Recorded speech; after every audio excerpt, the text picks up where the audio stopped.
Sekarang ada fitnah namanya fitnah teknologi. Fitnah itu loh. Dingin apa enggak? Ini mau jihad ini. Melawan syaitan. Assalamualaikum warahmatullahi wabarakatuh. Waalaikumsalam warahmatullahi wabarakatuh. Innal hamdalillah nasta'inuhu wa nastaghfiruhu wa nu'minu bihi wa natawakkalu alayhi wa na'udzu bihi min shururi anfusina wa min sayyiati a'malina man yahdihillahu fala mudilla lahu wa man yudlilhu fala hadiya lahu. أشهد أن لا إله إلا الله وحده لا شريك له وأشهد أن سيدنا ومولانا وحبيبنا محمدا عبده ورسوله. اللهم صل وسلم وبارك على سيدنا محمد وعلى آله وأصحابه والتابعين له بإحسان إلى يوم الدين. أما بعد، فقد قال الله تعالى في كتابه الكريم: قل بفضل الله وبرحمته فبذلك فليفرحوا هو خير مما يجمعون. Para ustadz, para hadirin yang dimuliakan oleh Allah Subhanahu wa Ta'ala, sudah menjadi takdir Allah Subhanahu wa Ta'ala, sudah tertulis di Lauhul Mahfuz bahwasanya kita ini adalah anak Adam, adalah manusia-manusia yang akan hidup di penghujung umurnya dunia ini. Kita ini termasuk manusia yang hidup di detik-detik sebelum datangnya hari kiamat. Siapa itu? Kita ini. Nabi mengatakan, "Ma zada zaman illa wa ma ba'dahu syarrun min." Zaman tidak akan bertambah akhir kecuali tambah berat, tambah berat, tambah berat, tambah berat. Kalau memang umurnya dunia setelah zamannya Rasulullah Sallallahu Alaihi Wasallam adalah 1.500 tahun, bahkan kurang. Sekarang sudah berjalan 1.442. Sisanya umur dunia hanya sekitar berapa tahun? 58 tahun lagi. Itu sudah melewati Dajjal, melewati Ya'juj Ma'juj, Imam Mahdi, Nabi Isa, melewati Dabbah. Dalam masa 58 tahun lagi. Gimana? Siap berjuang apa enggak ini? Takbir. Hadirin yang dimuliakan oleh Allah Subhanahu wa Ta'ala, Nabi mengatakan nanti akhir zaman fitnah itu akan datang, umyaun mudlimah yamuru maural bahr. Fitnah itu akan datang gelap gulita, membutakan mata siapapun saja yang melihatnya. Ketika mata sudah buta, orang tidak bisa membedakan ini adalah kawan atau lawan, ini adalah ulama atau awam, nggak bisa dibedakan lagi. Ini adalah hak atau batil, ini ular atau berlian, tidak bisa dibedakan lagi. Sehingga zaman itu campur aduk. Orang bingung membedakan zaman kita ini, bukan zaman itu. Zaman kita ini orang akan bingung membedakan mana yang hak, mana yang batil. Allah. Sehingga yusbihur rajulu fiha mu'mina wa yumsi kafira. Banyak orang yang pagi hari dalam keadaan iman, sore hari imannya sudah dilepaskan oleh Allah Subhanahu wa Ta'ala. Dulu ketika orang mendengar hadis ini terasa aneh sekali, tapi sekarang sudah tidak. Orang pagi dia mendengarkan ceramahnya ustadz-ustadz yang akidahnya benar, dia iman, dia yakini imannya masuk. Di sore hari dia mendengarkan ceramahnya ustadz yang akidahnya salah, dia imani, dia yakini, lepas imannya ketika sore. Allah. Hadirin yang dimuliakan oleh Allah Subhanahu wa taala. Yamuru maural bahar, dia akan jalan seperti jalannya lautan badai. Tidak ada satupun yang bisa terlepas dari fitnah itu. Semua rumah-rumah orang Ajam, orang Arab akan terkena fitnah tadi. Sekarang ada fitnah namanya fitnah teknologi. Fitnah itu loh. Fitnah namanya apa? Fitnah teknologi. Ini fitnah teknologi ini sudah berhasil menjebol itu benteng-benteng pesantren. Wow. Zaman Al-Imam Al-Ghazali, orang kalau sudah masuk pesantren, sudah masuk ke tempat suluk, dia paling aman, paling bersih hatinya. Karena suasana luar tidak akan mungkin masuk ke dalam, tidak akan ada terkesan dengan apapun, tawajuh zikir, tawajuh belajar. Tapi sekarang teknologi tadi sudah menembus benteng-benteng pesantren, masuk ke kamar-kamarnya, bahkan masuk ke kantor-kantornya, bahkan masuk ke masjid-masjidnya, ke mihrab-mihrabnya. Sehingga suasana-suasana kemaksiatan yang ada di Hollywood sana, di Barcelona, di Madrid, bisa dilihat di depan kitab daurahnya. Di masjid depan kitab daurah dia bisa melihat kemaksiatan yang ada di Eropa sana. Allah. Inilah zaman yang la yabqa baitum minal arabi wala minal ajam illa mala'athu dhilla wa khawfa. Semua hampir kena, tergilas semua dengan fitnah teknologi ini. Enggak orang kaya, enggak orang miskin, enggak ulama, enggak santrinya, enggak kiainya, enggak muridnya, hampir semua termakan dengan fitnah teknologi ini. Saya masih teringat dulu awal-awal ada laptop, nggak tahu tahun berapa itu. Ada Maktabah Samilah, ada aplikasi yang bisa melihat kitab semuanya, 100.000 kitab bisa dilihat semuanya. Maka orang bawa laptop tadi datang ke guru kita, almarhum Kiai Haji Uzairon Abdillah. Maka dia mengatakan, Syekh, ini saya punya laptop ini, punya aplikasi, jenengan bisa baca kitab, tinggal dipencet kitab apa aja bisa tampak di situ. Mau nyari fikih, hadis, nahwu, tulis namanya, keluar semuanya. Gak capek-capek nyari kitab, sudah bisa dilihat dimanapun, di kantongi pun bisa. Apa jawaban guru kita saat itu?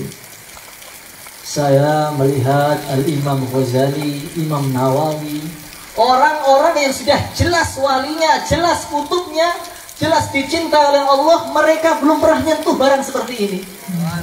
Maka saya khawatir kalau saya pakai barang seperti ini, saya tidak bisa seperti mereka nanti. Bagaimana? Itu gurunya, kalau muridnya bagaimana? Ini adalah nikmat Allah yang sangat besar, betul? Harus digunakan, betul? Oke, digunakan gimana?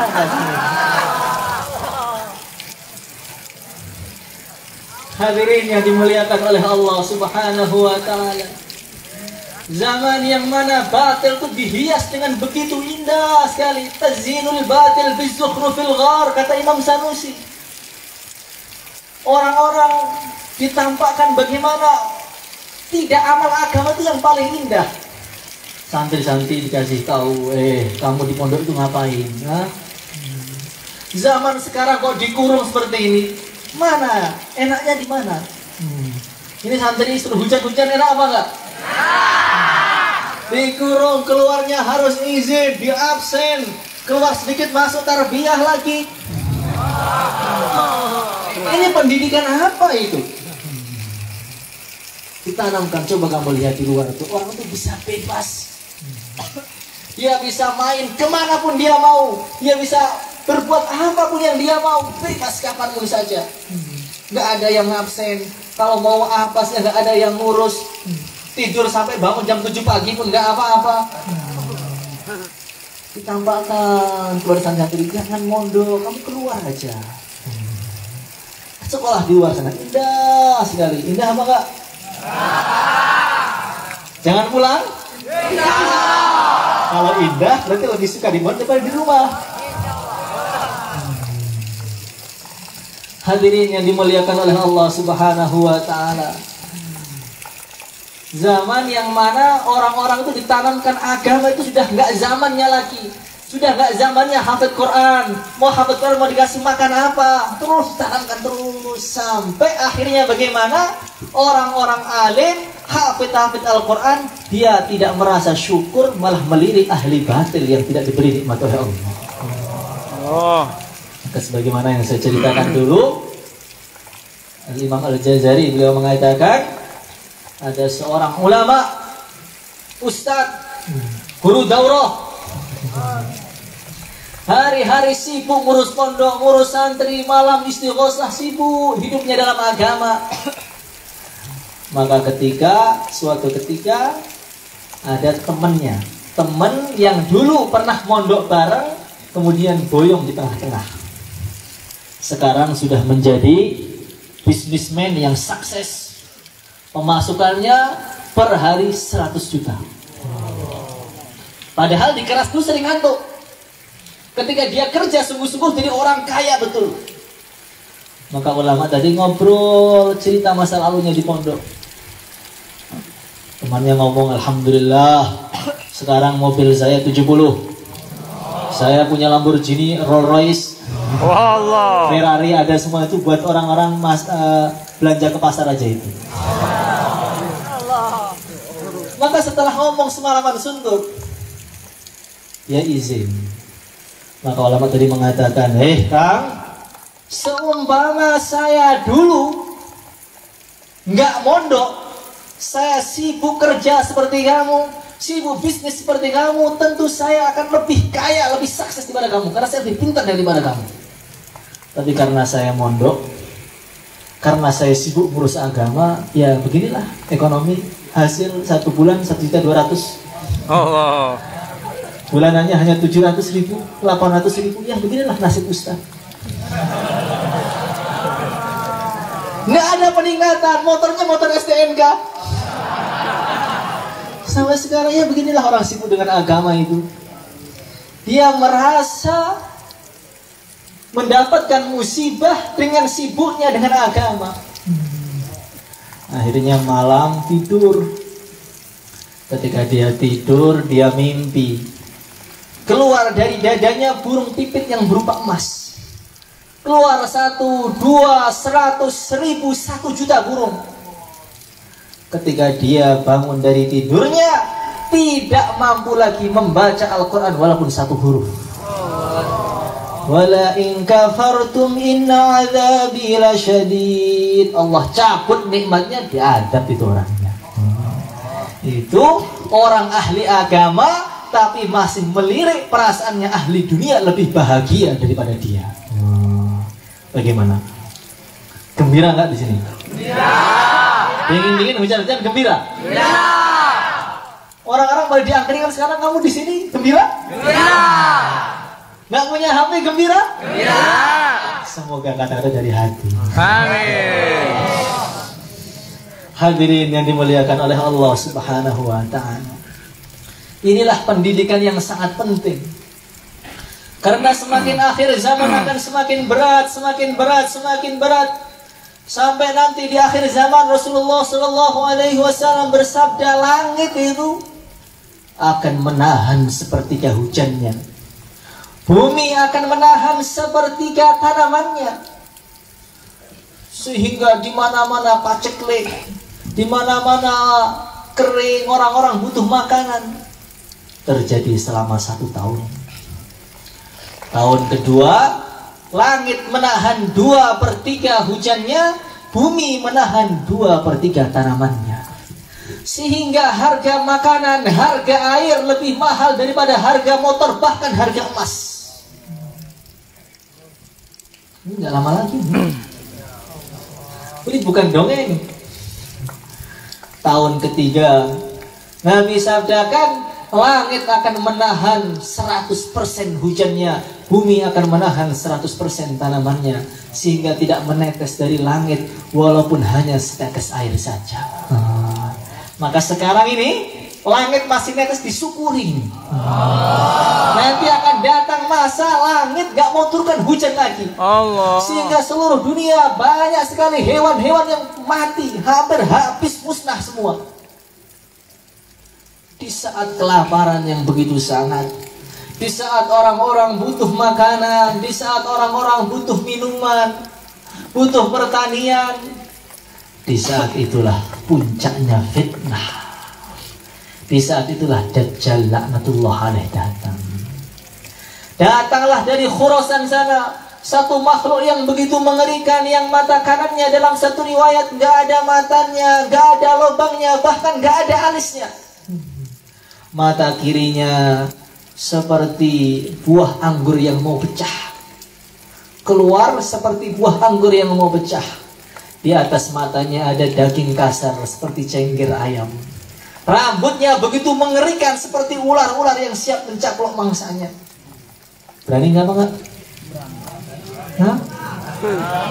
Jangan dekat-dekat. Nggak boleh sama Nabi, kalau ada Dajjal datang kita harus pergi. Dia datang, ditunjuk langit di saat orang-orang yang sangat kehausan. Dia tunjuk langit, turun hujan, langsung turun. Dia injak bumi, hei bumi keluarkan isimu, emas, perak keluar semua, ikut Dajjal sebagaimana lebah mengikuti induknya. Dia tidak melewati bangkai-bangkai makanan ayam, bangkai-bangkai ayam sudah nggak tahu, tinggal kakinya doang, tinggal tangannya aja. Ditunjuk, kum bi'idhni, langsung hidup lagi ayamnya. Bahkan bangkai-bangkai yang sudah ribuan tahun, dinosaurus ditunjuk, kum bi'idhni, langsung bangun lagi. Bagaimana? Dia datang ke pemakaman-pemakaman yang sudah ribuan tahun, ditunjuk kum bi'idhni, maka kakeknya, neneknya, buyutnya, orang zaman Nabi Nuh, orang zaman Nabi Adam, tapi semua setan itu.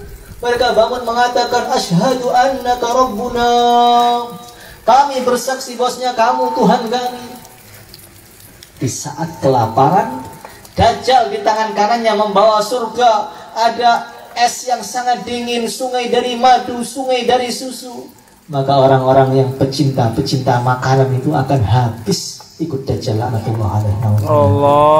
Dan siapa yang iman dengan Dajjal sekali, tidak akan bisa iman dengan Allah selama-lamanya. Bagaimana? Makanya kalau mondok belum bisa subhanallah kenyang, jangan berani-berani pulang. Gimana? Kalau belum la ilaha illallah Allahu akbar separuh negeri runtuh, jangan berani pulang. Masih dalam kekhawatiran besar. Hadirin yang dimuliakan oleh Allah Subhanahu wa ta'ala, kalau kita mendengar cerita Dajjal, ini seakan-akan sudah cerita kuno yang masih lama, datangnya masih lama sekali. Tapi kalau kita melihat hadisnya Tamim Ad-Dari, sepertinya Dajjal itu tidak lama lagi. Tahu Tamim Ad-Dari apa enggak? Tahu? Tidak tahu? Aduh. Dulu ada sahabat namanya Tamim Ad-Dari. Suatu ketika Tamim Ad-Dari itu naik kapal, maka kapalnya itu diombang-ambingkan oleh ombak kanan kiri, langitnya begitu gelap, bingung, nggak ada tahu arah sampai 1 bulan. Setelah 1 bulan terdampar dalam satu pulau yang misteri, sampai sekarang tidak diketahui pulau apa itu. Ketika Tamim Ad-Dari sampai di pulau tadi, beliau begitu kaget melihat ada makhluk yang berbulu, saking banyaknya bulunya nggak kelihatan mana depannya, mana belakangnya, mana atasnya, mana bawahnya, mana kepalanya, mana ekornya. Mengerikan sekali. Maka Tamim mengatakan, man anta, kamu itu siapa? Anal jassasah, saya ini adalah jassasah. Wa manil jassasah, jassasah itu siapa? Makhluk atau makhluk jin atau manusia atau apa atau hewan. Maka jasasah mengatakan, saya tidak akan memberitakan jati diriku kepada kamu, dan saya juga tidak akan mau minta berita kepada kamu. Tapi di pojok pulau ini ada satu kuil yang di dalamnya ada satu makhluk yang sudah sangat rindu dengan kamu. Ayo, gimana? Pengen ketemu? Maka Tang Adhari terbirit-birit, dikiranya jin. Dia lari datangi kuil tadi. Ketika beliau masuk, ternyata lebih mengerikan dibanding yang tadi. Ada makhluk yang besar, yang lehernya dibelenggu, tangannya dirantai, kakinya diikat, nggak bisa gerak. Beliau mengatakan, saya tidak pernah melihat manusia yang sebesar itu. Kayak raksasa, kayak Hulk gitu. Apa tahu? Hadirin yang dimuliakan oleh Allah Subhanahu wa ta'ala. Maka orang tadi tanya, hei orang-orang Arab, saya sudah rindu dengan kalian. Gimana kabarnya perkebunan-perkebunan Baisan? Gimana kabarnya perkebunan-perkebunan korma Baisan gimana? Tuan, yang kamu tanyakan gimana itu apanya? Apakah pohon-pohon kurma masih menumbuhkan, masih mengeluarkan buah? Tuan, perkebunan Baisan itu perkebunan yang sangat subur. Tidak ada perkebunan yang lebih subur melebihi Baisan. Masih banyak panennya, masih luar biasa. Oh, kamu harus tahu, suatu ketika nanti akan berhenti itu pohonnya. Tidak akan menghasilkan buah lagi. Maka dia tanya lagi, gimana keadaan Danau Tiberia? Danau Tobaria itu gimana keadaannya? Apakah airnya masih banyak, masih melimpah? Maka dijawab oleh Tang Adhari, Masya Allah, Danau Tiberia itu sekarang airnya begitu melimpah, tidak pernah surut mulai zaman Nabi Adam sampai sekarang. Oh, kamu harus menunggu. Suatu ketika lagi, suatu ketika itu danau tidak akan ada airnya lagi. 2. Yang ketiga dia bertanya, gimana keadaan mata air Zuhur? Apakah masih mengeluarkan air? Maka mereka mengatakan, betul Tuan, air Zuhur itu mata air yang paling jernih, paling bagus. Semua orang ambil minum dari situ, cocok tanah, cocok pertanian dari situ juga. Maka dia mengatakan suatu ketika nanti mata air itu akan berhenti. Dan ketika tiga-tiganya berhenti, saya akan keluar. Ketika tiga-tiganya sudah berhenti, saya akan keluar. Sekarang tahun berapa? 2020. Itu perkebunan kurma Baisan letaknya di Palestina.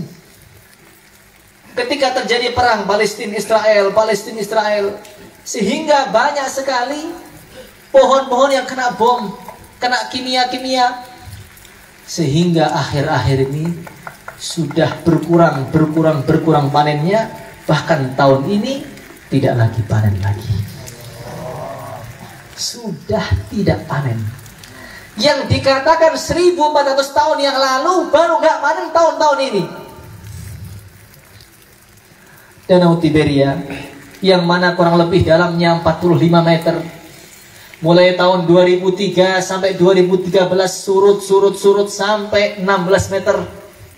2013, 14, 17, tahun 2020 sekarang banyak pulau-pulau di dasar Tiberia yang sudah mulai tampak.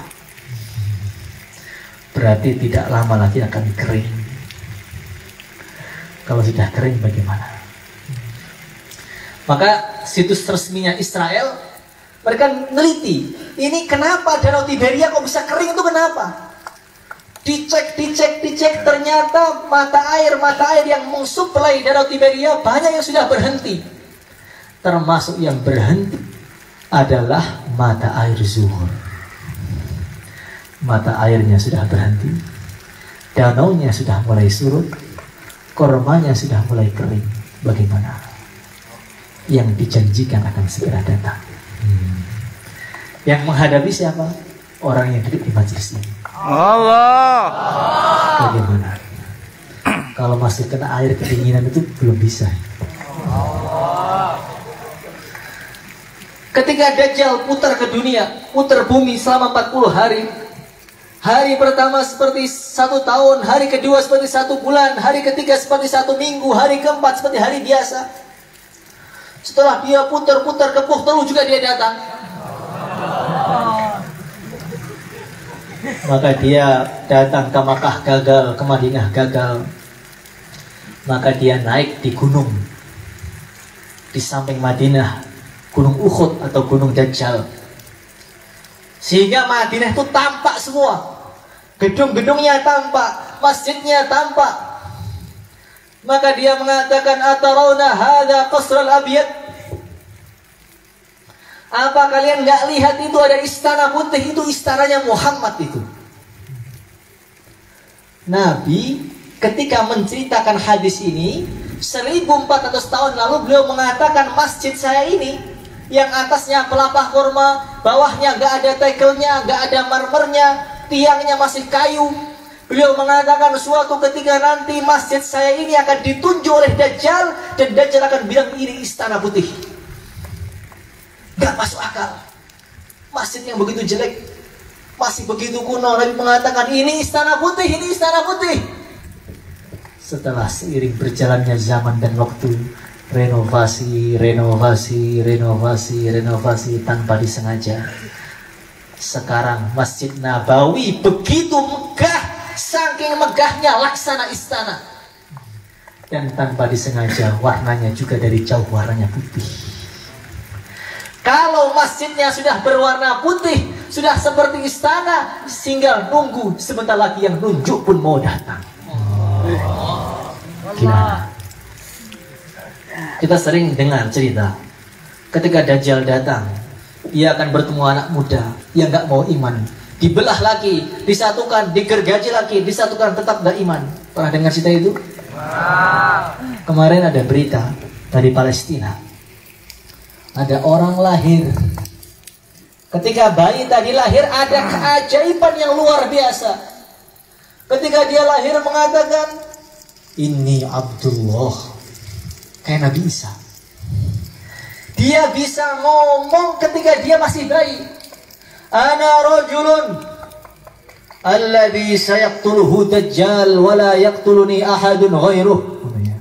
Saya ini adalah seorang laki-laki yang nantinya akan dibunuh Dajjal, dan tidak akan mampu bunuh saya siapapun saja kecuali Dajjal. Kalau memang cerita ini benar, kalau memang berita ini benar, dari kecil menuju muda berapa tahun? 15 tahun, 20 tahun. Kalau sudah lahir, sebentar lagi yang belah mau datang. Tapi yang kecil-kecil ini bagaimana? Kalau yang sudah tua-tua kan sudah biasa kan, sudah nggak lama lagi.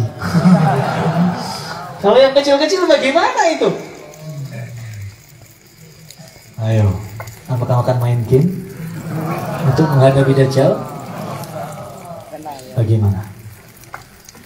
Hadirin yang dimuliakan oleh Allah Subhanahu wa Ta'ala.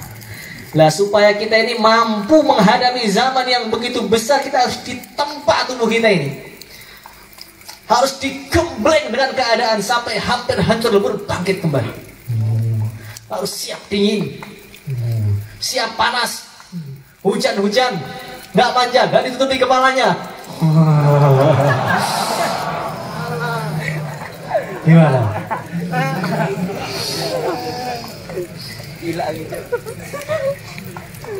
Lah, salah satunya itu dengan cara kita penuhi hati kita ini dengan ilmu Al-Quran ini.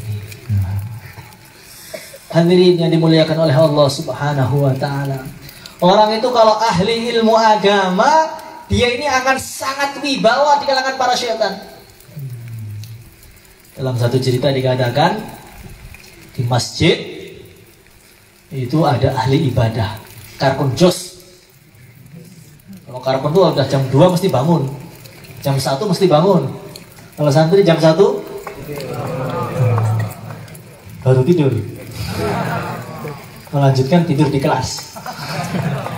Hadirin yang dimuliakan oleh Allah Subhanahu wa Ta'ala, ada ahli ibadah itu sholat. Di sampingnya ini ada santri, kerjaannya apa? Tidur, ngorok dia, capek mutolaah. Allah, terus letih. Masya Allah. Sudah setengah pojok letih dia. Setengah pojok. Hanya dia tidur.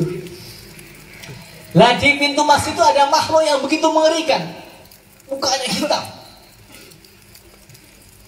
Maka ada orang kampung, orang mahalah itu negur, ini kok ada jin kayaknya ini. Siapa ini?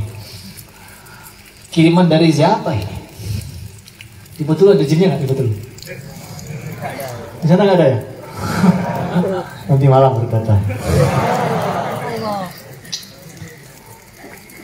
Maka ditegur, Tuan, kalau mau masuk masjid silahkan masuk, kalau mau keluar, jangan di pintu, menghalangi jalan, Tuan. Maka orang tadi mengatakan, kamu tahu siapa saya? Tak tahu kamu siapa? Saya ini adalah syaitan. Saya ditugaskan oleh iblis untuk itu goda ahli ibadah karpun jos itu. Dia sholat gak ada capek-capeknya, pengen saya goda dia itu. Tapi saya gak bisa mendekat karena nafasnya ahli ilmu agama yang sedang tidur membakar para syaitan. Allah. Berarti tidur aja Pak ya? Kalau tidurnya saja membakar setan, bagaimana bangunnya? Allah. Ini begitu wibawa, makanya ahli agama itu Masya Allah ujiannya banyak sekali. Baru masuk langsung gudikan. Ingat rumah, ingat ini, pengen pulang, bete di sini galau. Kenapa? Itu bukan galau, karena setan nggak mau ada orang-orang ahli agama. Hadirin yang dimuliakan oleh Allah Subhanahu wa Ta'ala, ketika Fir'aun laknatullah alaih, dia ngaku jadi Tuhan, maka Nabi Musa itu gak kuat. Ya Allah, Fir'aun itu hancurkan saja sudah ya Allah, gak usah kasih hidayah. Fala yu'minu hatta yarawul adzab al-alim. Sudah, biar masuk neraka saja sudah. Tapi setelah syaitan laknatullah alaih, setelah Fir'aun ini ngaku jadi Tuhan, habis didoakan Nabi Musa bukan makin hancur, makin sehat. Malah bisa jogging dia kemana-mana, makin bisa bikin status, bisa dia. Setelah didoakan hancur, malah habis maksiat makin sehat. Falamma nasu ma dzukiru bihi fatahna alaihim abwaaba kulli syai'. Orang itu kadang-kadang habis maksiat itu bukan rusak, makin sehat, makin banyak rezekinya. Allah. Saya ini setelah meluyur itu kok makin tawajuh aja saya ini. Itu syaitan itu. Habis maksiat itu saya makin tawajuh, makin khusyuk terus ini. Kayaknya harus kadang-kadang diselingi dengan maksiat-maksiat itu kan. Betul apa tidak itu? Ya. Maka Nabi Musa merasa aneh, ya Allah, setan itu gimana? Fir'aun itu gimana ya Allah? Ngaku jadi Tuhan kok makin kuat, makin hebat nih gimana? Maka Allah berfirman, hei Musa, kamu datang ke kerajaannya, kamu lihat itu di gerbangnya ada apa? Setelah Nabi Musa datang, dilihat di gerbangnya, ternyata ada tulisan apa? Bismillahirrahmanirrahim. Ini tulisan, kata Imam Fakhruddin Ar-Razi, diukir sebelum Fir'aun ngaku Tuhan. Ketika santri baru dulu Fir'aun ini. Sebelum nakal.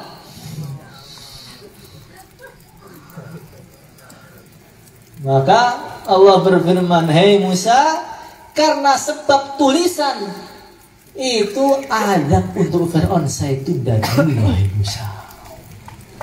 Kalau Bismillahirrahmanirrahim ditulis di gerbangnya musuh Allah, ini bisa menunda adab untuk mereka. Bagaimana kalau Bismillahirrahmanirrahim ditulis di hati-hatinya santri Muhtelu? Api neraka pun tidak akan mampu bakar.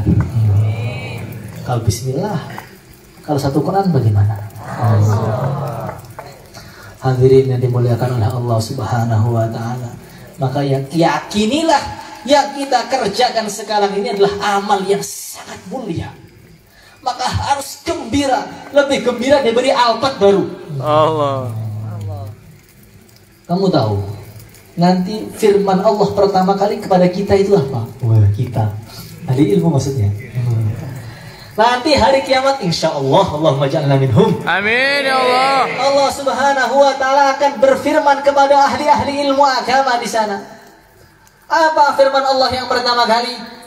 Allah akan berfirman kepada mereka, Inni lam aj'al ilmi wa hilmi fikum illa wa ana uridu an aghfira lakum ala ma kana minkum wa la ubali. Ahli ilmu agama, tahukah kalian kenapa dalam hati kalian saya beri nahwu, saya beri fikih, saya beri tafsir, saya beri Quran? Tahu nggak kamu kenapa? Gak tahu ya Allah kenapa. Saya meletakkan ilmu agama di hati-hati kalian karena saya hanya ingin mengampuni semua dosa kalian. Walah ubali, saya nggak peduli. Nah disitulah nanti orang-orang yang mondoknya boyong tengah-tengah akan sedih di situ nanti. Ya Allah, kenapa saya boyong? Gara-gara baper saja saya sudah boyong dulu itu. Gara-gara sakit hati saya boyong. Teman-teman saya jadi ulama semua, saya masih di sini, duduk di sini. Gimana? Gimana? Mumpung kita belum menyesal, jangan pulang sebelum lulus. Gimana? Siap apa enggak? Insya Allah. Dan yang terakhir, termasuk perkara yang paling penting untuk menghadapi fitnah yang kaqita'i minal laili mudlim ini, fitnah yang datang seperti datangnya malam ini, kita harus menggantungkan, menyambungkan hati kita dengan guru-guru kita, dengan orang-orang soleh. Rantai-rantai itu sambungkan dengan orang-orang soleh, dengan wali-wali Allah Subhanahu wa Ta'ala. Kenapa? Dalam satu riwayat dalam Nawadir itu diceritakan, dulu zaman Nabi ada seorang wanita. Siapa?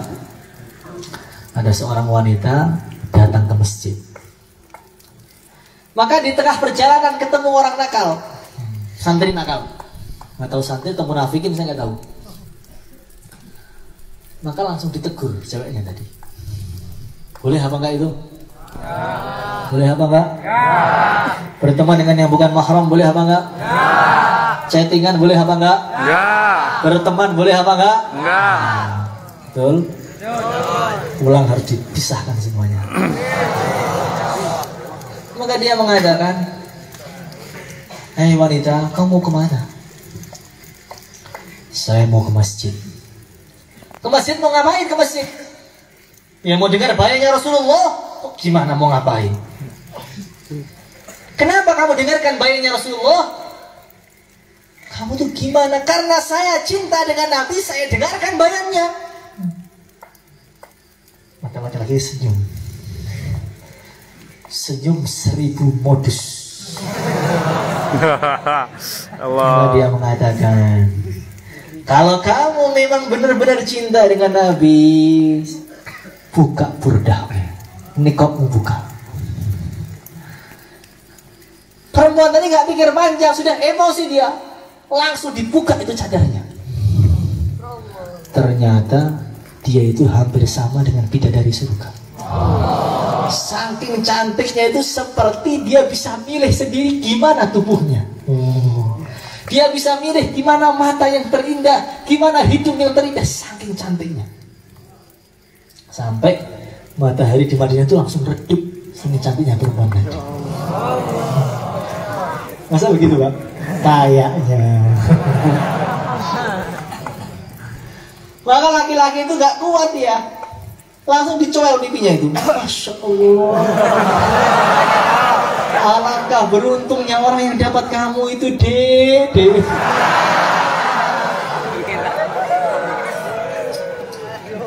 Astagfirullahaladzim. Nangis perempuannya. Kenapa saya buka murdah saya buka niqab saya kepada yang bukan mahram? Tutup, pulang, nangis. Ternyata dia sudah ada yang punya. Sudah punya suami ternyata. Sudah sold out. Maka dia nangis pada suaminya. Saya khilaf pak, khilaf. Tadi saya di masjid begini-begini, ternyata saya dicowel pipi saya sudah mustakmal ini pipinya kayak ini. Maka suaminya marah, dilaporkan kepada Rasulullah Sallallahu Alaihi Wasallam.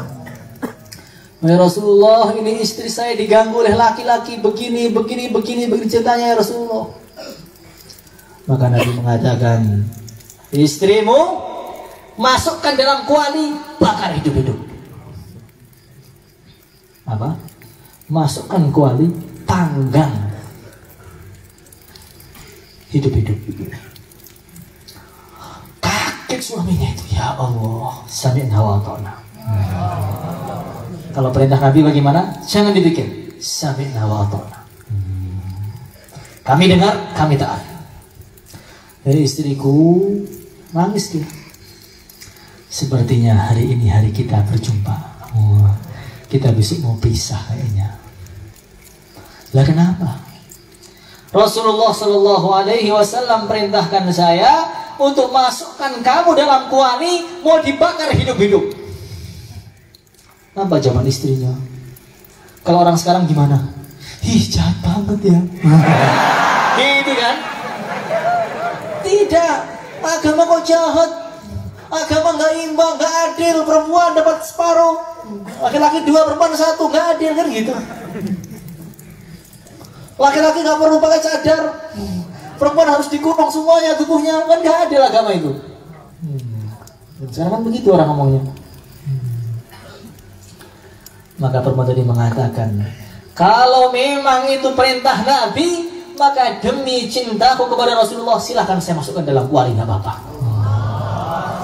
Dimasukkan, tutup, hidupkan air, api, bakar langsung. 1 jam, 2 jam, 3 jam, jadi bubur. Maka Nabi tanya, mana istrimu? Itu ya Rasulullah, gak tahu jadi apa sekarang itu. Jadi bau hijau. Lumer tuh tubuhnya, lumer.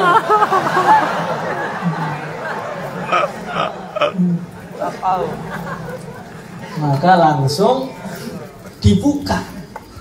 Ketika dibuka, jangankan wafat, tergores pun tidak.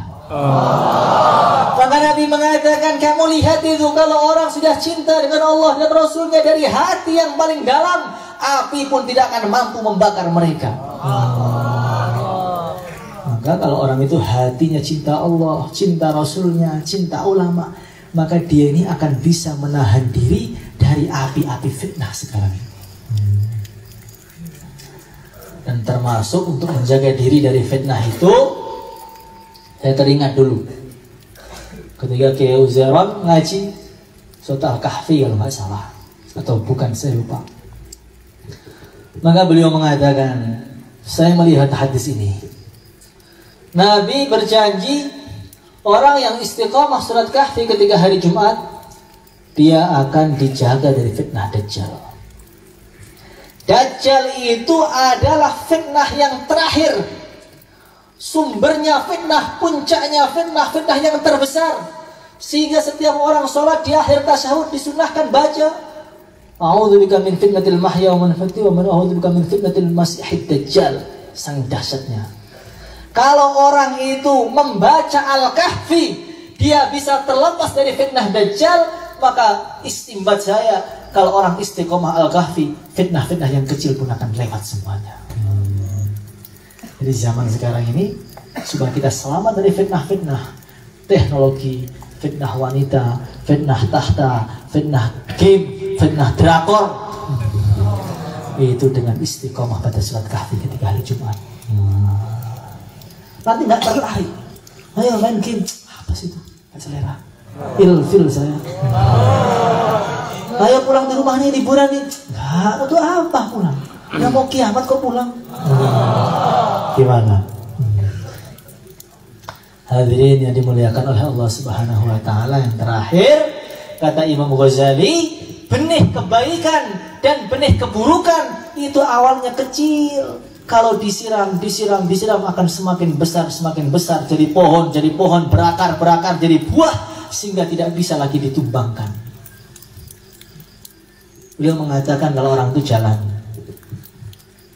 tiba-tiba melihat ada makhluk yang indah, wanita yang cantik sekali. Ini santri jalan, lihat, astagfirullah. Astagfirullah dulu kan, diulang lagi, astagfirullah. Kok masih ada? Alhamdulillah. Ketika dia lihat pertama, maka dalam hatinya ada benih cinta kecil. Kalau dia astagfirullahaladzim, setan pergi, nanti hilang lupa. Tapi kalau benih cinta tadi dikembangkan, orang mana itu ya? Anak kamar mana itu ya? Allah. Kamar mana? Halakoh mana itu ya? Searching. Kesukaannya apa? Bajunya apa? Umurnya berapa? Dimudahkan setiap hari.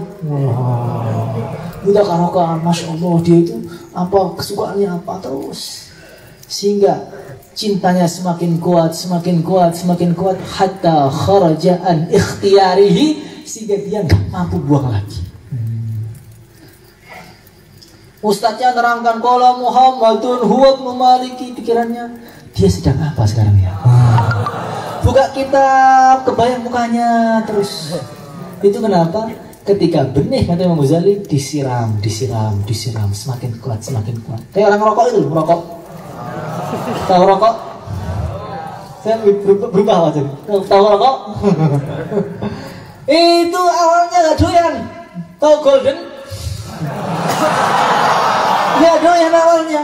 Tapi sudah diulangi, kok agak batuk. Ini lagi enak, lezat, sampai masuk jeding sana.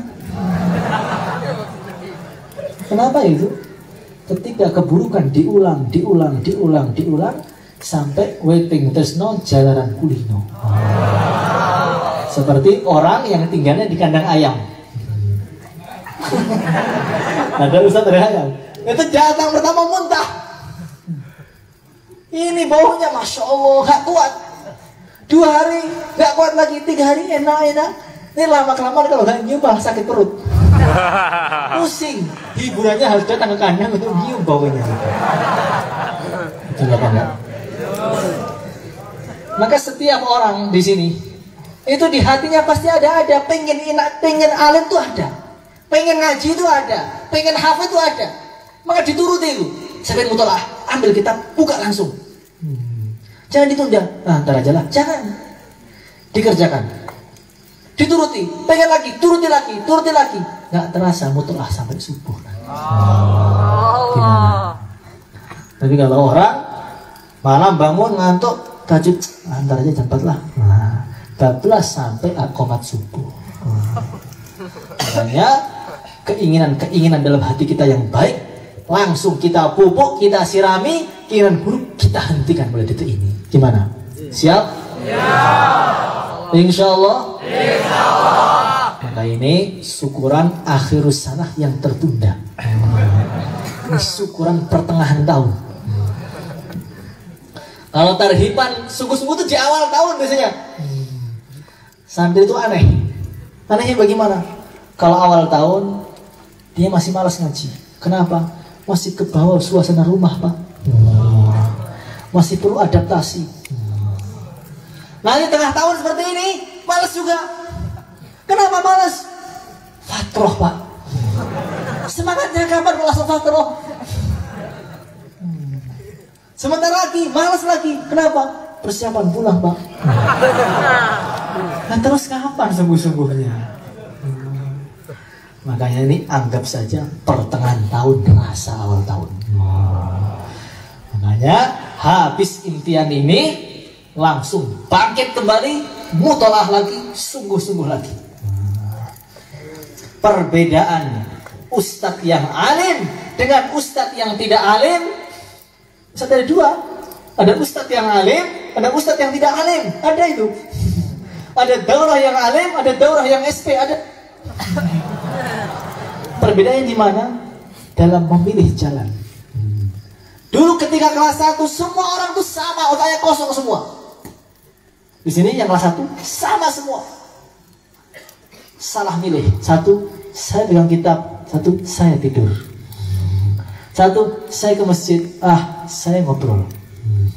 Akhirnya ketika daurah satu hafal kubro minhaj, satu jurumiyah belum hafal. Kapan?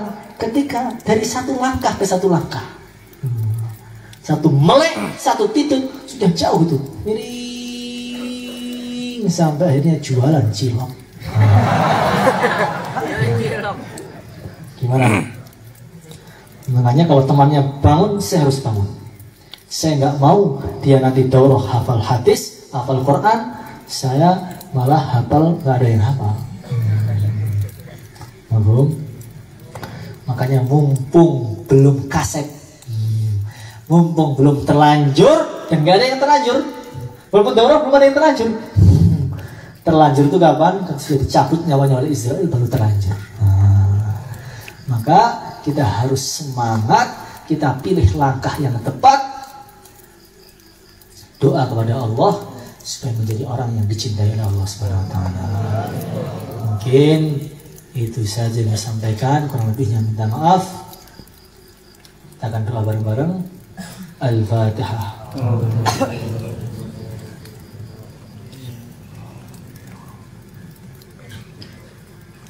Allahumma salli ala Sayyidina Muhammad wa ala ali Sayyidina Muhammad kama sallaita ala Sayyidina Ibrahim wa ala ali Sayyidina Ibrahim fil alamin innaka Hamidum Majid. اللهم أنت خلقتنا وأنت تهدينا وأنت تطعمنا وأنت تسقينا وأنت تميتنا وأنت تحيينا يا حي يا قيوم يا ذا الجلال والإكرام.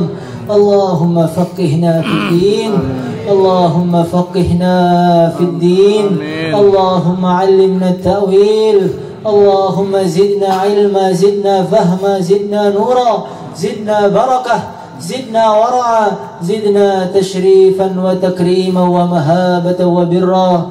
اللهم هؤلاء التلاميذ والتلميذات الذين جاءوا من أنحاء العالم، اللهم تولى تربيتهم، تولى تزكيتهم، تولى تعليمهم، تولى حفظهم، تولى جميع شؤونهم.